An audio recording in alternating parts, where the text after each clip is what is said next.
안녕하십니까? 반갑습니다. 자, 오늘 본문부터 그 형식이 약간 바뀌게 됩니다. 대꾸를 이루는 형식으로 나오고 있는데요. 한 절 안에 두 개의 문장이 대꾸를 이룹니다. A라는 내용이 있으면 그 다음에 B가 이어지는 거죠. 그런데 이 둘은 서로 연결이 되어 있습니다. A라는 내용이 나오고 B라는 내용이 등장합니다.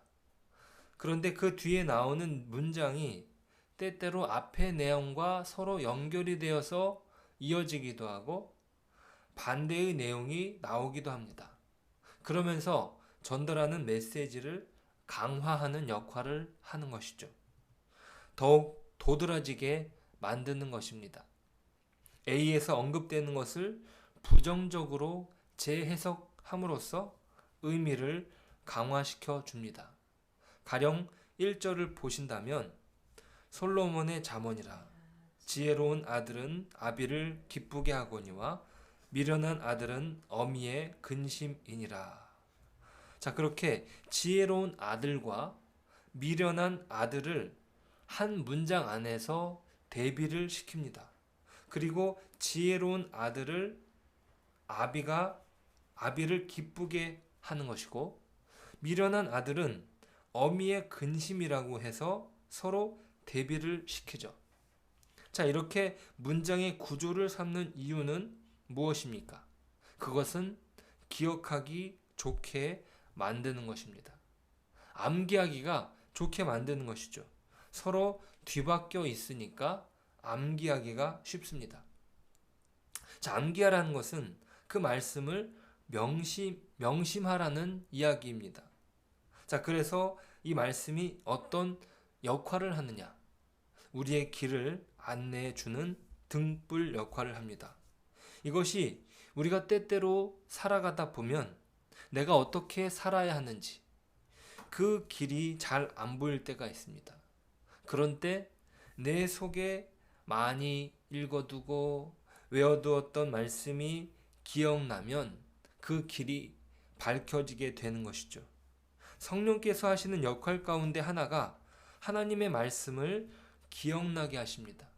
자, 그러니까 까맣게 잊고 지냈는데 내 인생에 어떤 곤고한 고비에 이르게 되었을 때, 어떤 고난 가운데 이르게 되었을 때, 내가 절망 가운데 있었을 때 어떻게 해야 되는지 고민을 하고 있을 때 성령께서 어떻게 하시냐면 그 말씀이 툭 떠오르게 하시는 것입니다. 내 기억을 깨우시는 거죠. 전혀 까먹었던 내용이 툭 떠오르면서 힘을 얻는 것입니다. 자, 가령 어머니라는 단어가 우리에게 떠오르게 하는 생각이 있잖아요. 자, 그것은 성경은 뭔가를 기억나게 해주고 중요한 길로 인도해 줍니다. 그래서 중요한 것이 하나님의 말씀을 암송하는 것입니다. 어릴 적에 읽어두었던, 어릴 적에 암송해 두었던 그 말씀이 어느 날 그 젊을 때에 말씀을 잃어버리고 교회를 떠나서 살던 사람이 어느 날 말씀이 생각나서 주님께로 돌아오는 일들이 있습니다. 어거스틴도 그랬고요. 루터도 그랬습니다. 그 말씀이 그 속에 내재되어 있다가 성령께서 기억나게 하심으로 주님께 돌아오는 역사가 있게 되는 것이죠. 자, 잠언은요, 그렇게 소중한 말씀을 기억하게 돕는 구조를 가지고 있는 것입니다. 자, 이 구조를 가지고 생각해 보면 맨 처음에 뭐라고 나오냐면 지혜로운 아들은 아비를 기쁘게 하거니와. 그러니까 이것을 강화시키기 위해서 지혜로운 아들과 대비되는 누가 나옵니까? 미련한 아들이 나옵니다. 그러니까 아비에 대비되는 건 뭐예요? 어머니가 나왔고 또 기쁘게 한다는 것에 대비되는 것은 근심이 나옵니다. 그렇게 대비가 되고 있는 것을 알 수 있는 거죠. 자, 그런데 좀 이상해요. 지혜로운 아들은 왜 아비만 기쁘게 할까요? 자, 그렇지 않으면 어머니는 좀 섭섭하지 않을까요? 자, 미련한 아들은 어미의 근심이라고 했는데 아버지의 근심은 아닌가요? 이것은 이 아버지라는 말 안에 어머니가 그 속에 내포되어 있습니다. 자, 어머니라는 단어도 마찬가지입니다. 자, 그런데 이것을 대비시키기 위해서 아버지, 어머니 이렇게 사용한 것이죠. 자, 우리는 주로 부모의 삶이 자녀들에게 영향을 미친다고 생각합니다. 자, 왜 그런 말이 있잖아요. 비판하면서 닮는다고. 내가 부모님을 싫어하는 어떤 면이 있어요. 자, 그런데 우리가 살아가면서 나중에 부모로 성장하고 나서 어릴 적에 내가 싫어했던 어떤 그런 모습이 비판하면서 닮게 된다는 것입니다. 그런 말이 있습니다. 어떤 사람이 미치기까지는 3대가 걸린다. 자, 그러니까 그 사람에게 어떤 정서적인 어려움을 겪는 것은 그 한 사람만의 문제가 아니라 그 문제가 거슬러 올라가고 거슬러 올라가면 그 내력이 나온다는 것이에요. 1대에서 그치는 것이 아니라 2대, 3대까지. 그러니까 내 속에는 아버지의 모습이 있는 것이고 또 아버지의 성격도 있다는 것이에요. 그분들의 음성이 내 속에 들어와 있는 것입니다. 그렇게 서로 연결되어 있습니다. 자, 그런데 우리가 삶에서 경험하는 것은 아들이나 딸이 마찬가지로 아버지와 어머니에게 영향을 준다는 것이. 그러니까 부모만 자녀들에게 영향을 미치는 것이 아니라 자식 또한 그렇게 영향을 미친다는 거예요. 자, 그러면서 자녀가 부모의 마음대로 움직이지 않고 자기의 주관에 의해서 선택을 할 때가 있습니다. 자, 그런데 그런 과정을 통해서 부모의 마음이 아플 때가 있습니다.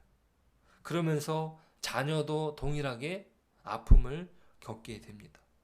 자, 그런 과정을 통해서 아버지와 어머니도 성장하게 된다는 것이에요. 자, 피차 영향을 주면서 성숙하는 것입니다. 자, 그래서 진짜 효도는 무엇이냐? 부모가 원하는 대로 하는 것이 효도가 아니다. 진짜 효도는 아버지와 어머니보다 더 큰 존재가 되는 것입니다. 이것은 단순히 사회적 성취를 말하는 것이 아닙니다. 정신의 그릇, 영혼의 그릇이 부모보다 커야 한다는 이야기입니다. 자, 그렇게 지혜로운 아들이 아비를 기쁘게 하는 것입니다. 자, 이러한 참다운 효를 행하신 분이 누구시냐? 바로 그분은 예수님 아니십니까? 그분은 그저 육신의 관점으로는 불효를 했습니다. 왜요? 부모보다 먼저 세상을 떠나지 않았습니까? 이게 육신적으로는 불효죠. 세상적으로는 편안하게 세상을 떠난 것도 아니고 십자가에 못 박히셨어요. 자, 이것도 육신적인 관점으로는 불효입니다. 그러나 여러분, 예수 그리스도는 진정한 효자이십니다. 참 효자이시죠. 어떤 의미에서 그러냐? 부모보다 훨씬 큰 영혼을 보여주셨기 때문입니다. 그래서 예수님은 효자라고 얘기할 수 있습니다. 자, 그 다음에 이제 2절부터 보면 역시 인생에 아주 많은 유혹이 되는 것 가운데 하나가 재물의 문제다라는 것을 보여주고 있습니다. 이 돈을 제대로 다룰 수 있느냐? 이것이 인간의 성숙을 다루는 척도가 됩니다. 2절, 3절 보실까요? 불의의 재물은 무익하여도 공의는 죽음에서 건지느니라.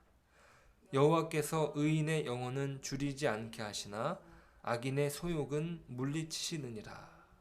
자, 미련한 자와 지혜로운 자를 가르는 것은 이 두뇌, 머리의 문제가 아니라 바로 재물의 문제에서 출발한다는 것이에요. 불의의 재물. 자, 이것은 예수님께서 그 재물을 가리켜 뭐라고 말씀하셨냐면 맘몬이라고 말씀하셨어요. 신이라고 이야기하셨어요. 하나님과 재물을 겸하여 섬길 수 없다고 얘기하셨습니다. 하나님과 대비될 정도의 어떤 힘을 가지고 있는 것이에요. 자, 그런데요, 이 재물이라는 것이 사실은 중립적입니다. 돈이 뭐 나쁜 게 아니에요. 하나님께서는 허락하신다면 그 재물을 주십니다. 나쁘지 않은 거예요. 자, 그래서 그렇다고 이 재물이 이 도덕적으로 선하다라고 얘기할 수도 없는 것이죠. 다만 돈은 하나의 기호일 뿐이고 상징일 뿐입니다. 자, 문제는 뭐냐면 그 돈이 사람 속에 들어가는 순간 그 힘을 갖게 되는 것이에요. 사람의 소유가 되는 순간, 자, 어떤 일을 위해서 내가 다른 사람을 조종하고 싶어요?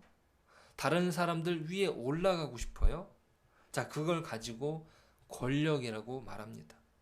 자, 돈이 이 권력을 발생시킵니다. 자, 그래서 성숙한 사람은 누구냐? 재물이 늘어나도 그것을 자기의 특권으로 바꾸지 않는 사람. 자기가 섬겨야 될 것으로 여기지 않는 사람. 그것이 바로 겸손한 사람입니다. 대개 사람들은 돈을 가지고 있으면 그것을 권력으로 바꾸고 싶어 합니다. 이게 유혹입니다. 그래서 돈이라고 하는 것은 언제나 세상 모든 가치보다 가장 높은 가치를 차지하고 싶어 합니다. 그래서 예수님은 맘몬이라고 얘기하신 것이죠. 신성을 띈 것이라고 말합니다. 돈 그 자체가 그런 게 아니라 돈이 작용하는 방식을 보면 그렇다는 것이. 그래서 불의의 재물 얘기가 여기에서 등장하는 것입니다.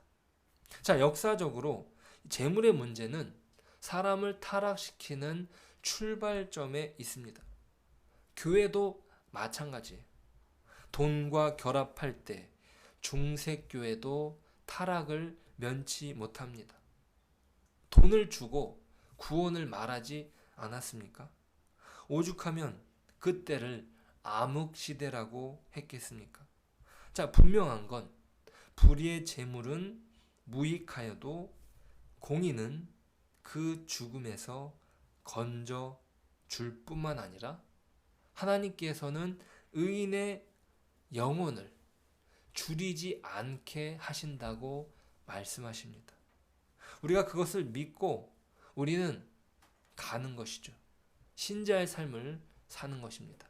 하나님께서 줄이지 않게 하신다. 그것과 연결하여 4절과 5절을 보시면 4절 손을 게으르게 놀리는 자는 가난하게 되고 손이 부지런한 자는 부하게 되느니라. 여름에 거두는 자는 지혜로운 아들이나 추수 때에 자는 자는 부끄러움을 끼치는 아들이니라. 자, 여기서 손이 부지런한 자가 탐욕에 가득 차가지고 욕심에 가득 차서 그 손이 부지런하면 그 인생은 불행해집니다. 자, 그런데 그 일 자체가 하나님께서 맡겨주신 일로 감당한다면 그것 자체가 행복한 것입니다. 자, 그렇게 된다면 그 일은 그 사람에게 복을 가져다 주는 것이고, 그래서 손을 게을리하는 자는 가난하게 됩니다. 자, 이것은 단순히 어떤 도덕적인 가르침이 아니라 우리에게 주어진 일, 우리의 소명 안에서 그 기쁨을 감당한다면 우리의 삶이 곧 축제가 되는 것이고 축복이 된다는 것이에요. 자, 그런데 우리는 이것을 돈으로 환산하는 것에 익숙해 있어가지고 내가 어떠한 일을 한 것에 대한 대가를 돈이 들어오는 양에 따라서 평가하는 것처럼 느끼게 됩니다. 이게 자본주의가 가져다 주는 폐해 가운데 하는 것이죠. 자, 물론 우리는 돈 없이 살 수는 없습니다. 하지만 돈이 우리의 마음을 흔들지 않도록 그렇게 중심을 잡고 살아야 됩니다. 돈은 우리를 흔들 수 있기 때문에 우리는 그 중심을 놓치지 말아야 되는 것이죠. 자, 그 뒤로 이어지는 내용들은 의인과 악인의 대비를 다루고 있습니다. 지혜가 담긴 훈계를 듣고 자신의 삶을 조정하면서 간다면 의인의 삶을 사는 것이에요. 자, 그러면서 자신의 정체성을 확인하며 가는 것이에요. 자, 그렇다면 이 땅에서 생명을 풍성하게 누리고 건강한 관계를 유지할 수 있습니다. 그가 하는 말은 생명을 낳는 말이 되는 것이고 그가 하는 일은 하나님이 주시는 축복을 누리는 일이 되는 것입니다. 자, 반대로 징계를 싫어하여 자신을 바로잡지 못하는 자는 그릇된 길에서 벗어나지 못하는 것입니다. 그래서 지혜자는 나는 늘 잘못할 수 있고 잘못 알 수 있고 잘못된 사람이 될 수 있음을 인정하는 것입니다. 한 아버지와 한 어머니에게서 지혜로운 자와 어리석은 자가 나올 수 있는 것이에요. 자, 그러니까 그러한 어떤 죄의 유혹의 가능성을 인정하는 것, 그것이 겸손한 사람이 되는 것이고 그 겸손한 사람은 더 나은 삶을 향하여 나아갈 수 있는 것입니다. 자, 그래서 우리는 날마다 우리의 영혼을 늘 살피며 나아가야 됩니다. 우리에게 진정으로 부유한 자는 누구입니까? 재물의 지배를 받고 사는 것은 마귀적으로 바뀔 수 있습니다. 악한 자가 될 수 있는 것이에요. 하지만 우리는 주님의 주권을 인정하고 주님만이 주시는 복을 누리며 살아가는 것입니다. 의인을 먹이시는 자는 하나님이십니다. 주님만이 생명을 주시는 복을 우리에게 허락하셨습니다. 그 복을 누리며 사는 것은 바로 신자의 특권입니다. 오늘 그 복을 누리고 참된 신자의 삶을 우리가 살아가는, 그래서 우리가 던지는 그 말이 누군가에게 따뜻한 온기가 되고 누군가에게 위로가 되고 힘이 되는 그런 생명으로 부욕해 하는 주님의 축복을 누리는 참된 신자가 되는 저와 여러분 되시길 축복합니다. 기도하겠습니다. 하나님, 우리가 주님의 은혜 안에서 참된 신자의 삶을 살아가길 원합니다. 참으로 지혜가 어디에 있는지 분별하게 하시고 이 세상이 주는 그 유혹에 우리가 넘어가지 아니하도록 오늘도 하나님의 말씀으로 지도를 받게 하여 주옵소서. 하나님의 자녀가 되었다는 이 특권을 다른 것과 바꾸지 아니하고 오직 하나님이 주시는 은혜를 사모하며 하나님이 주시는 그 은혜의 말들로 다른 이들에게 복을 나누어 줄 수 있는, 생명을 나누어 줄 수 있는 그런 신자가 되게 하여 주옵소서. 예수님의 이름으로 기도드립니다. 아멘.